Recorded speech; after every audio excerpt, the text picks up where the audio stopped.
తండ్రి వీలునామా రాయకుండా మరణించినట్లయితే ఆ యొక్క ప్రాపర్టీ ఎలా చెందుతుంది? ఇది మనం పాయింట్ నెంబర్ 2గా చెప్పుకున్నాం.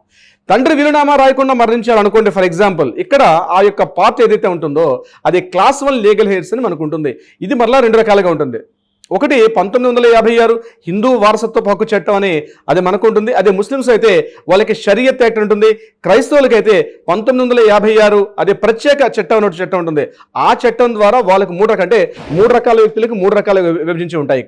ఇక్కడ హిందూ విషయం వచ్చినట్టయితే హిందూ అవిభాజ్య ఫ్యామిలీ అంటే హిందూ యొక్క అన్డివైడెడ్ హెచ్యుఎఫ్ అంటారు. హిందూ అన్డివైడెడ్ ఫ్యామిలీ హెచ్యుఎఫ్ అని. దానిలో ఎలా చేస్తారు?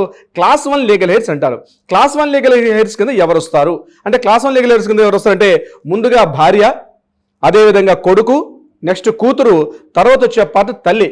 అంటే చనిపోయినటువంటి వ్యక్తికి తల్లి ఉంటే ఆమెను కూడా ఒక పార్ట్ చేస్తారు. ఉన్నటువంటి ప్రాపర్టీ 4 భాగ పంపకాలు చేసుకుంటూ వస్తారు. క్లాస్ 1 లీగల్ హెయిర్స్ ఉంటాయి. ఒకవేళ క్లాస్ 1 లీగల్ హెయిర్స్ లేకపోతే క్లాస్ 2 లీగల్ హెయిర్స్కి వస్తుంది.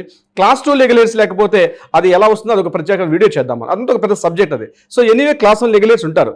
సో ఒకవేళ అతను మరణాంతరం ఎలా ఉంటుంది, ఈ యొక్క ప్రాపర్టీని ఈ రకంగా విభజించుకునే అవకాశం ఉంటుంది. ఇది అతను మరణించిన తరువాత. అతను బ్రతికున్న సందర్భంలో మాత్రం ఆ ప్రాపర్టీని అంటే అతను సంపాదించుకున్న ప్రాపర్టీ, తండ్రి సంపాదించుకున్న ప్రాపర్టీని క్లెయిమ్ చేసుకునే హక్కు ఎవరికి కూడా లేదు.